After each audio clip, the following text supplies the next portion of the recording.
কি ব্যাপার, কি করছো এখানে দাঁড়িয়ে? আমি এখানে দাঁড়িয়ে বই পড়ছি। Book is my best friend. বই নিয়েই আমি অনেক সময় কাটিয়ে দিতে পারি, সেটা তো তুমি জানো। একদম। হ্যাঁ, তাই জন্য তো আজকে আমি তোমাকে নিয়ে এসেছি বইয়ের শহরে। তাই আজ আমরা কোথায় এসেছি? হ্যাঁ, আমরা এসেছি আজকে যুবভারতী ক্রীড়াঙ্গনের উল্টো দিকে স্টোরি বুক স্টোরি। সেখানেই তোমার আজকে গন্তব্য, মানে আমাদের গন্তব্য। তাহলে তো আমার তর্স হয়েছে না, তাহলে চলো সেখানেই যাওয়া যায়। তাহলে যাওয়া যাক, চলো।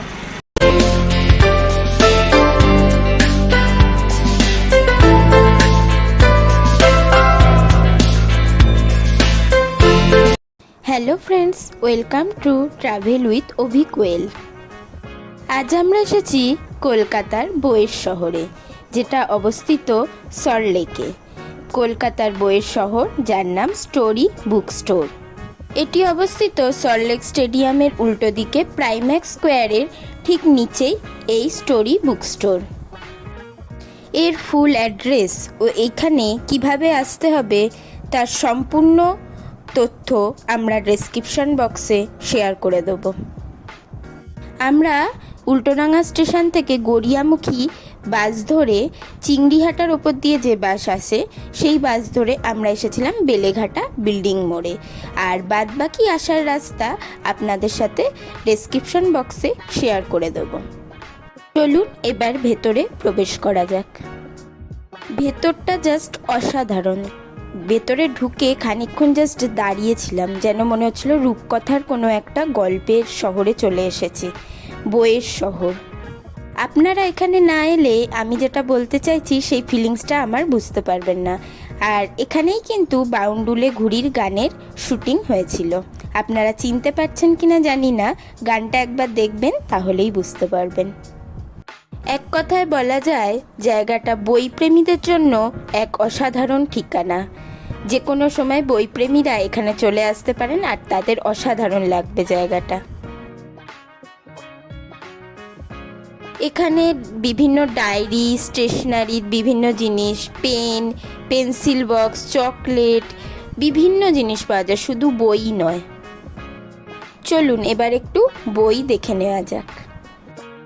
হ্যাঁ, এখানে ইংলিশ বইয়ের কালেকশান যেটা দেখলাম সবচেয়ে বেশি। বাংলা বই আছে কিন্তু একটু কম। এর আগে একটা ভিডিও দেখেছিলাম, তখন বাংলা বই একদমই কম ছিল না বললেই চলে। কিন্তু আমরা গিয়ে দেখলাম এখানে বাংলা বইয়ের সংখ্যা এখন বেশ বাড়িয়েছে। আমি নিজেও একটি বাংলা বই কিনেছি, বুদ্ধদেব গুহর লেখা কোয়েলের কাছে। আর কি কিনেছি সেটা তো ভিডিও শেষে শেয়ার করবই। এখানে বাংলা বইয়ের কালেকশন যেগুলো আছে সেগুলো আপনাদের সাথে শেয়ার করছি।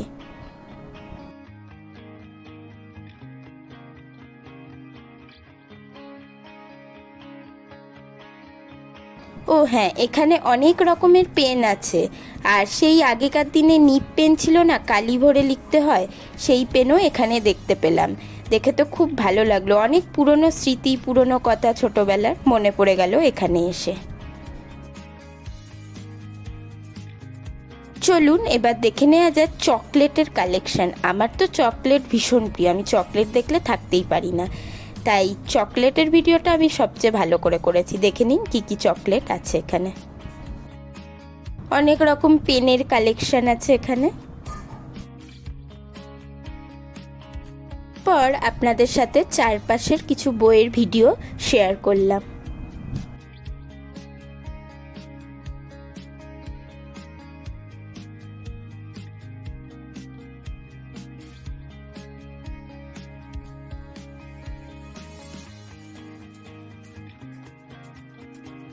এখানেও কিছু বাংলা বইয়ের কালেকশন আছে। আমি বাংলা বই যেহেতু খুব পছন্দ করি, তাই বাংলা বইয়ের ভিডিওটাই খুব ভালোভাবে করেছি। আর হ্যাঁ, আমি ইংলিশ বইও পছন্দ করি, আমি বই দেখলেই পাগল হয়ে যাই।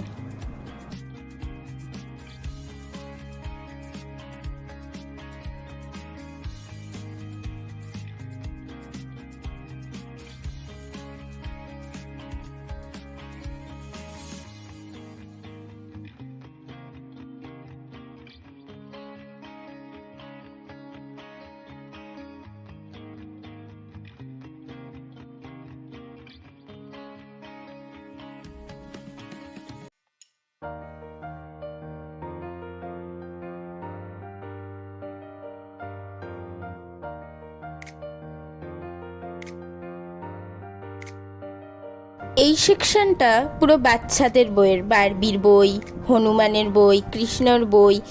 আপনারা দেখে নিন কি দারুণ দারুণ এখানে, মানে বাচ্চাদের সেই ছোটোবেলার আমাদের কথাও মনে পড়ে যাবে। আমরা এই ধরনের জিনিস খুব পছন্দ করতাম ছোটোবেলায়, আমি তো করতাম।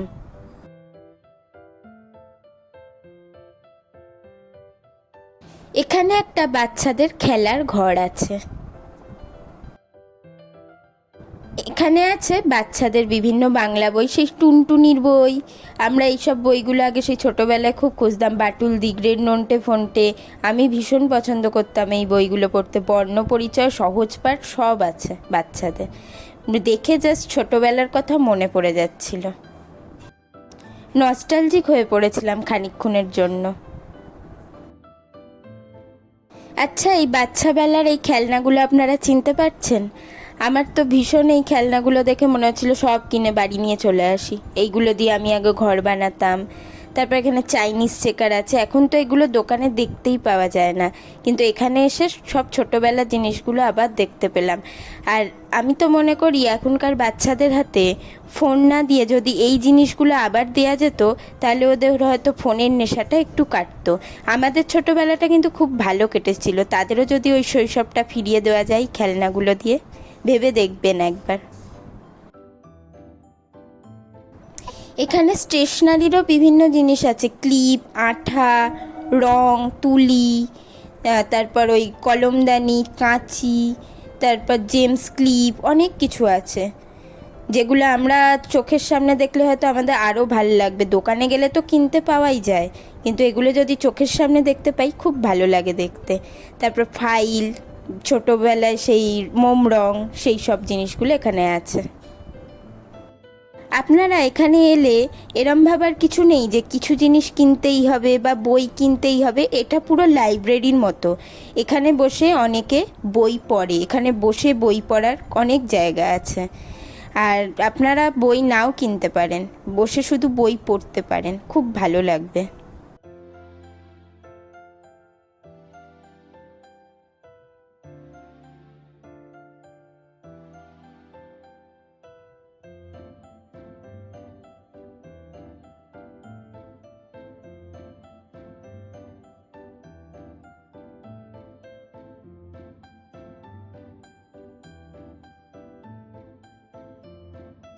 এখানে বিভিন্ন কফি মাগ আছে, কলকাতা শহরের পিকচার আঁকা, তারপর বিভিন্ন দেয়াল ছবি, তারপর ডায়েরি, সব কলকাতার ওপর ছবি আঁকা বিভিন্ন জিনিস আছে।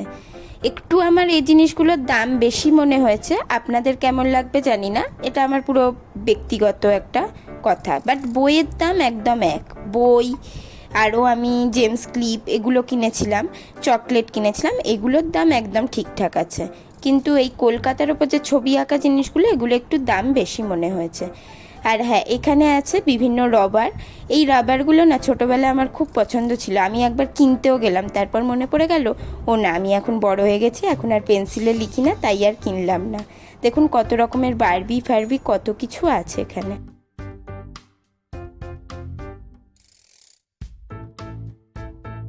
যাই হোক, এখান থেকে বেরোনোর ইচ্ছা না করলেও এবার তো বাড়ি ফিরতেই হবে, রাত হয়ে এসছে। চলুন আজকের ভিডিও এখানেই শেষ করছি, পরবর্তী ভিডিওয়ে আবার দেখা হবে, টাটা।